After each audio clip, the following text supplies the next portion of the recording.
అండి ఈరోజు మిక్సీలోనే గ్రైండర్ లాగా దోసలనమాట. గ్రైండర్ పిండి ఎలా అయితే ఉంటుందో, మనం రుబ్బుకున్న పిండి ఎలా అయితే ఉంటుందో, ఆ పిండితో దోసలు చేస్తే ఎంత టేస్టీగా ఉంటాయి. ఈరోజు మిక్సీలో కూడా అలా దోసలు అంత టేస్టీగా రావాలంటే ఎలా చేయాలి, చిన్న చిన్న టిప్స్తో ఎలా చేయాలనేది ఈరోజు షేర్ చేయబోతున్నాను.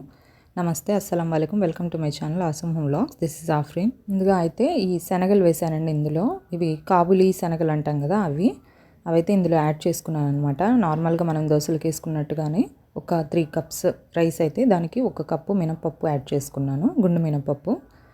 అందులోకి ఒక కప్పులోకి కొంచెం తగ్గించి శనగలు, కాబులి శనగలు ఒక పావు కప్పు కంటే తక్కువ అనమాట. అంతా కాబులి శనగలు అయితే యాడ్ చేసుకున్నాను. కొంచెం దాంతోపాటు మెంతులు కూడా యాడ్ చేసుకున్నాను అనమాట. వీటిని అయితే ఒక 4-5 అవర్స్ ముందుగానే వాష్ చేసేసి ఇలా నానబెట్టుకోవాలి.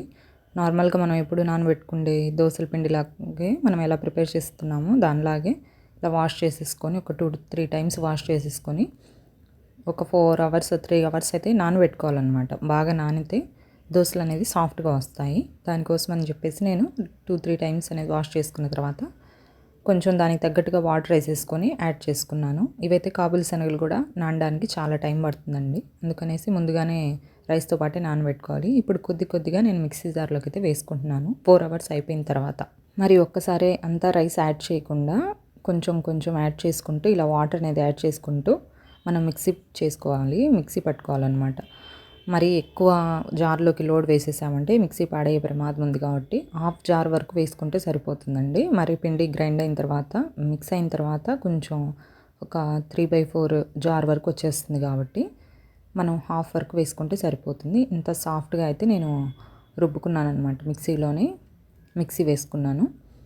ఇలా మిక్సీ వేసుకున్న తర్వాత ఒక చిన్న కంటైనర్లోకి, స్టీల్ కంటైనర్లోకి అయితే తీసుకుంటున్నానండి. ప్లాస్టిక్ వాటిలో వేయడం కంటే కూడా మనం స్టీల్లో స్టోర్ చేసుకుంటేనే మన హెల్త్కి చాలా మంచిదన్నమాట. ఎంత మంచి ప్లాస్టిక్ పాత్రలైనా కూడా దానికంటే స్టీల్ని వాడుకోవడం మంచిది కాబట్టి నేను స్టీల్లో అయితే స్టోర్ చేసుకుంటున్నాను. మళ్ళీ ఇంకోసారి కూడా మళ్ళీ వాటర్ యాడ్ చేసుకొని మిక్సీకి అయితే వేసుకుంటున్నాను రైస్ని.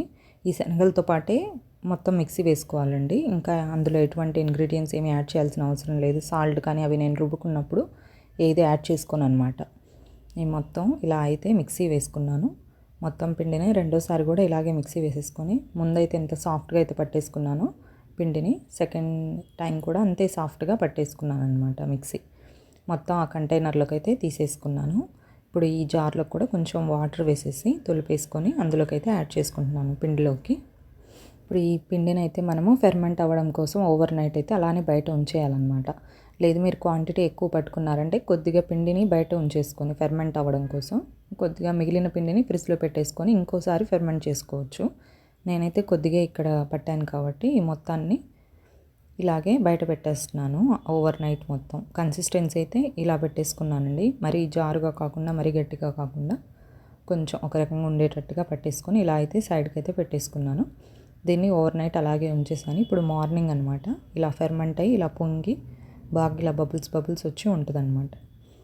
ఇలాగా ఫెర్మెంట్ అవ్వకుండా కొంతమంది అలానే యూస్ చేస్తూ ఉంటారండి పిండిని. అలా చేయడం వల్ల మనకు డైజెషన్ ప్రాబ్లమ్స్ కూడా వస్తాయి. ఫెర్మెంట్ అయిన పిండినే మనం ఎప్పుడు యూస్ చేయాలన్నమాట. ఇడ్లీ దోశలకి వేటికైనా కానివ్వండి. ఫెర్మెంట్ అవ్వకుండా అలాగే పట్టేసుకుని అప్పటికప్పుడు వేసుకోవడం మంచిది కాదు, అరగదు కూడా. అందుకోసం ఇలా ఫెర్మెంట్ చేసుకోవడమే మంచి పద్ధతి. మన పాతకాలం నుంచి కూడా ఇదే పద్ధతిలో నేర్పించారు కాబట్టి పెద్దవాళ్ళు, మనం ఇది ఫాలో అవ్వడమే మంచిదన్నమాట మన ఆరోగ్యానికి కూడా. ఇందులో కొద్దిపాటి పిండిని అయితే పక్కన వేరే బౌల్లోకి తీసేసుకున్నాను. ఇప్పుడు ఈ బాక్స్ని అయితే ఫ్రిడ్జ్లో స్టోర్ చేసుకోవడానికి పక్కన పెట్టేసుకున్నాను. ఇప్పుడు ఇందులోకి సాల్ట్, ఆ స్పూన్లోకి కొంచెం సాల్ట్, ఇంకా వంట సోడా అనేది యాడ్ చేసుకుంటానండి నేను. ఇవి నైట్ అయితే యాడ్ చేయలేదు, మార్నింగే యాడ్ చేసుకుంటాను అనమాట. నైట్ యాడ్ చేసేసుకొని మనము పిండి పట్టేసుకొని పెట్టేసుకున్నామంటే కొంచెం వాటర్ లాగా పైన తేలుతుంది. పిండి అయితే అంత బాగోదు, ఒక నెక్స్ట్ డేకే బాగోదన్నమాట. ఇలా మనం ఆ రోజే కలిపేసుకొని సాల్ట్ అప్పటికప్పుడు వేసుకునేటప్పుడు వేసుకోవడం వల్ల బాగుంటుంది. పిండి కూడా పాడవకుండా ఉంటుంది, దోశలు కూడా టేస్టీగా వస్తాయి. ముందుగా అయితే పెనం వేడైన తర్వాత ఇలా ఫస్ట్ చిన్నది చాలా చిన్న దోశ ఇలాగైతే వేసేసుకొని ముందు గ్రీస్ చేసుకోవడానికి మొత్తం తవాని మొత్తం ఇలా క్లీన్ చేసుకుంటాను అనమాట. తర్వాత దాన్ని పడేస్తాను. నెక్స్ట్ నార్మల్గా మనం తినడం కోసం అని చెప్పేసి, టిఫిన్ కోసం అని చెప్పేసి వేసుకుంటున్నాను ఇప్పుడైతే దోశ. మొత్తం కొంచెం ఆయిల్ అయితే గ్రీస్ చేసుకున్న తర్వాత, ఆయిల్ కానీ ఘీ కానీ గ్రీస్ చేసుకున్న తర్వాత కొంచెం మందంగా అయితే ఒక 2 గడ చెంచాలు, చిన్న గడ చెంచాలు పిండి వేసేసుకొని కొంచెం మందంగా అయితే వేసుకోవాలండి ఈ నెయ్యి చిట్టి దోసల కోసం. ఇలా పెనం మీద దోస వేయంగానే పైనంతా బబుల్స్ వస్తూ గ్రైండర్లోనో మనం రోల్లోనో రుబ్బుకున్న పిండిలాగా ఇలా బబుల్స్ అయితే వస్తాయి. ఇప్పుడు ఈ నెయ్యి చిట్టి దోసల కోసం నెయ్యినైతే యూజ్ చేస్తున్నానండి. ఇది ఇంట్లో తయారు చేసుకున్న నెయ్యి. దీన్నైతే యాడ్ చేసుకుంటున్నాను ఇప్పుడు ఆయిల్ అయితే నేను ఎటువంటి ఆయిల్ అయితే ఇందులో యాడ్ చేయట్లేదు. ఘీ కూడా సరిపడినంత ఒక 1/2 టీ స్పూన్ మాత్రమే యాడ్ చేస్తున్నాను. మరి ఎక్కువ అయితే యూజ్ చేయట్లేదు అనమాట.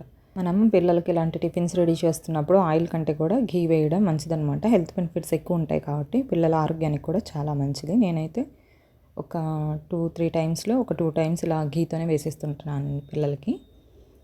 ఇలా మొత్తం ఘీతో కొంచెం ఫ్రై అయిపోయింది అనుకున్నప్పుడు మీకు చూపించడానికి ఇలా టర్న్ చేస్తున్నాను. ఎంత గోల్డెన్ బ్రౌన్లోకి వచ్చింది చూడండి. కొంచెం మెంతులు, కాబూలి శనగలు, మామూలు శనగపప్పు కూడా వేయొచ్చు. ఈ కాబూలి శనగలు వేయడం వల్ల మనకు దోసలు బాగా మెత్తగా ఇంకా టేస్టీగా వస్తాయండి. ఒకసారి మీరు కూడా ట్రై చేసి చూడండి.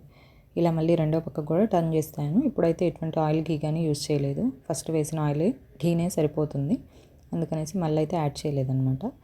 ఇలా మొత్తం రెండు పక్కల బాగా ఫ్రై అయిన తర్వాత ఇలాంటి నెయ్యి దోశనైతే మనం సర్వ్ చేసుకోవచ్చండి. ఇదైతే చాలా చిన్నగానే వేసానన్నమాట. మీకు ఎలా కనిపిస్తుందో తెలియదు, చాలా చిన్న దోశ. దీన్నే పల్చగా కొంచెం అలా కూడా వేసుకోవచ్చు. ఇలా రెడ్ చట్నీతో అయితే నేను సర్వ్ చేస్తున్నాను టిఫిన్స్ కోసం అని చెప్పి. రెడ్ చట్నీ అయితే ఘీ దోశల్లోకి బాగుంటుంది.